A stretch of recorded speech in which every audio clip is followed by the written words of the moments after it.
And last but never least, ang Virgen Inmaculada Concepcion de Malolos. Ang ina ng Malolos, Virgen Inmaculada Concepcion! Viva! Ang laki ng mga tapestry ng estandartes nila, oh.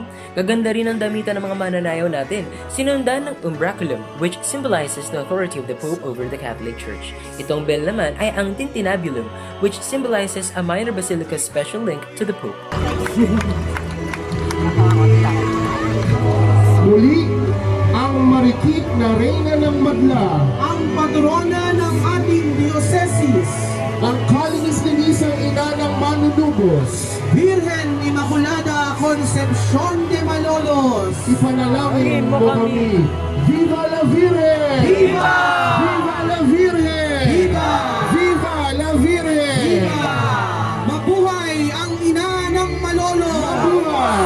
Mabuhay ang ina ng Malolos! Mabuhay! Mabuhay ang ina ng Malolos! Mabuhay! Palakpakan po natin ang ating minamahal na patrona, ang Virgen Inmaculada Concepcion de Malolos.